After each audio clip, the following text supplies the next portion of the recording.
BC కులాల ఐక్యవేదిక తెలంగాణ రాష్ట్రం May Day దినోత్సవం సందర్భంగా తెలంగాణ రాష్ట్ర ప్రజలకు, కార్మికులకు, శ్రామికులకు, రైతు కూలీలకు, రైతులకు, పేద వర్గానికి చెందిన జనులకు మేడే దినోత్సవ శుభాకాంక్షలు.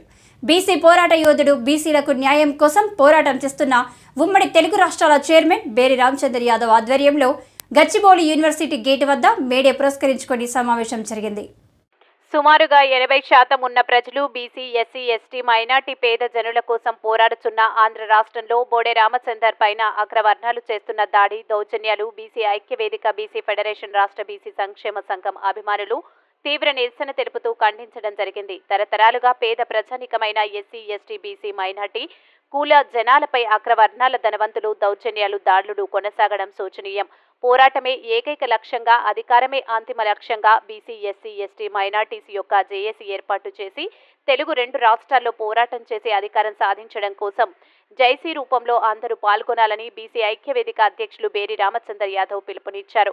బీసీ ఫెడరేషన్ అధ్యక్షులు ఆర్కే సాయన్న ముదిరాజ్ పేద జనం కోసం, కూలీ వర్గం కోసం, కార్మిక, కర్షక, దీన జనులకు అండగా న్యాయం కోసం పోరాటం చేద్దామని ప్రజలకు ఇందులో భాగస్వామ్యం కమ్మని తెలపడం జరిగింది. ఈ సమావేశంలో తెలుగు ఉమ్మడి రాష్ట్రాల చైర్మన్, తెలంగాణ బీసీ ఐక్యవేదిక అధ్యక్షులు బేరి రామచంద్ర యాదవ్తో పాటు బీసీ ఫెడరేషన్ అధ్యక్షులు ఆర్కే సాయన్న, ఐక్యవేదిక యూత్ అధ్యక్షులు కుమార్ యాదవ్, మాణిక్ సింగ్, స్టూడెంట్స్ చేసే చైర్మన్ యాదవ్, మేడే ఉషా కమిటీ చైర్మన్ మరియు కార్మిక విభాగం కార్యదర్శి సుదర్శన్ సింగ్, ప్రవీణ్ కుమార్, శివ, రాజయ్య, బీసీ ఐక్యవేదిక ఆర్గనైజింగ్ సెక్రటరీ మురళీ యాదవ్ పాల్గొని న్యాయ పోరాటం కోసం, భవిష్య ప్రణాళిక కోసం మే 11వ తేదీన సాయంకాలం 4 గంటలకు సమావేశం ఏర్పాటు చేసి నిర్ణయం చేద్దామని ఏకగ్రీవ ఆమోదంతో సమావేశం ముగిసింది. బోడే రామచంద్ర మీద కక్షపూర్తంగా మరి వారి వాహనాలు ఈరోజు చూస్తున్నాం. నిన్నటి నుంచి ధ్వంసం చేయడం జరుగుతుంది, గుండాలను పెట్టించి రాళ్లతో కొట్టించడం జరుగుతుంది. దీన్ని తీవ్రంగా ఖండిస్తున్నాం బీసీ ఐక్యవేదిక తరఫున. మరి రాబోయే రోజుల్లో కూడా మరి ఖబర్దార్ ఇలాంటి దుశ్చర్యలకు పాల్పడితే మరి అగ్రవర్ణాల మీద మేము కూడా తిరుగుబాటు చేయవలసిన తరుణం ఏర్పడుతుంది. కాబట్టి ఒళ్ళు దగ్గర పెట్టుకోండి అగ్రవర్ణాల బీసీలని రాజకీయంగా ఎదుగుతుంటే అనగదొక్కాలని చెప్పేసి మీరు ఒక కుట్రపూర్తంగా ఈ యొక్క దాడులకు దిగుతున్నారు. ఖచ్చితంగా మీ దాడులను తిరిగి కొట్టే రోజులు వస్తాయి. మరి బీసీలంతా ఏకమై, ఎస్సీ, ఎస్టీ, మైనార్టీలు ఏకమై మిమ్మల్ని అందరినీ కూడా అగ్రవర్ణాలని రాజకీయ పార్టీలు తరిమి కొట్టే రోజులు దగ్గరకు వస్తున్నాయి. కాబట్టి ఖచ్చితంగా ఖబర్దార్, ఖచ్చితంగా మీరందరూ కూడా ఒళ్ళు దగ్గర పెట్టుకుని నడుచుకోవాల్సిన అవసరం ఎంతైనా ఉంది. మరి బీసీలు రాజకీయంగా ఎదగొద్దా?